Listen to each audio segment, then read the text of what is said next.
Following reports of at least 5 multinational companies, including Procter & Gamble, Unilever, and JSK PLC, winding down operations in Nigeria over challenges in ease of doing business, President Bola Ahmed Tinubu, in a statement last week, assured other multinational companies that his administration is determined to remove all bottlenecks to the smooth running of their businesses. The president made the statement while receiving a delegation of the management of Shell Group, stating that his administration is very focused in resolving all investment-related issues and is determined towards making Nigeria the African haven, land-scale investment in all key sectors.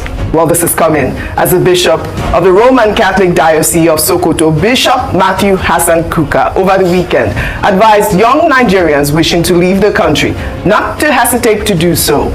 We must learn a lesson. I have said it time without no time that corruption is not Nigerian problem. Our problem is that Mumu na they corrupt. Yes, now.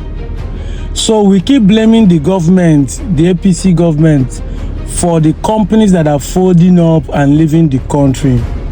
But I have a question.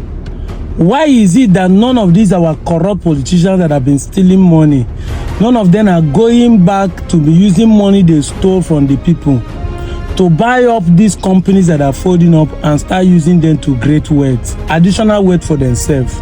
So many of you are not even thinking right. Yes, I know some people are happy that the company are folding up because it just got to show that our government, our politicians are making bad policies. But it's affecting so many Nigerians. Is there not a way that people can buy up these companies and start still using their product and their factory to manufacture the same product in Nigeria here? Even if you can't retain the name, you change it and continue. Is there no way you can do it? It's not about looking for investment. Are you proactive? Are you thinking right? Just to steal people. The same thing I'm talking about pastors. A pastor will have money to build a factory that will employ 10,000 people. He will use the money to build a church for 20,000 or 50,000 capacity. Meanwhile, after doing it, you want to be collecting offering from those who does not have a job. But if you build a factory that can employ 10,000 people, you will still make more money and those people will still give you offering. You'll be making money from them and they sell the product, you make more money.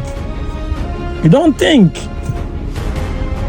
These are the same things our politicians are doing.